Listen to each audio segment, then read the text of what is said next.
చేసుకున్న కోటి జన్మల పాప ఫలం ఏదైనా ఉంటే పోయి కోటి జన్మల పుణ్యాన్ని ప్రసాదిస్తారని చెప్పేసరి ఆ లక్ష్మీనారాయణ స్వామి వారి యొక్క ఆశీర్వచనం వచ్చిందండి ఈరోజే.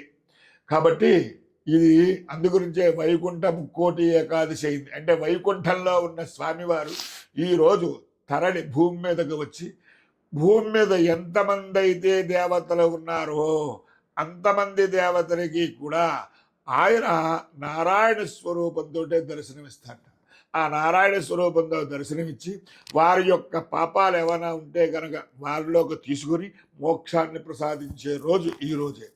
అటువంటి రోజుల్లో మనం ఏదైనా సరే ఒక మంచి మంచి కార్యక్రమాలు చేసుకున్నా లేదా మనకి వీలు కాలేదు కార్యక్రమం చేసుకోవడానికి భగవంతుడి దగ్గరికి వెళ్ళి దర్శనం చేసుకున్నా ఆ స్వామి నేను నిన్ను అనుగ్రహిస్తానయ్యా అని చెప్పేసి మనకి వేదంలో చెప్పబడినదండి. శాస్త్రంలో కాదు, వేదంలోనే చెప్పబడినది. అటువంటి వేదంలో చెప్పబడిన కార్యక్రమం ఏమిటయ్యా? సత్యనారాయణ స్వామి వారి వ్రతం.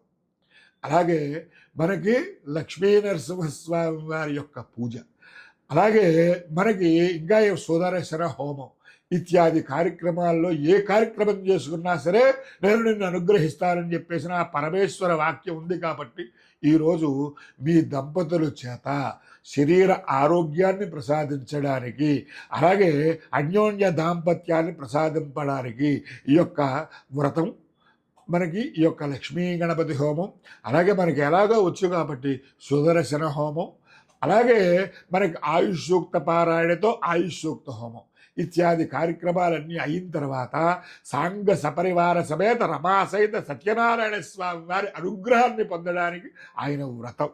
ఇది ఈ రోజు యొక్క కార్యక్రమాల విశిష్టత.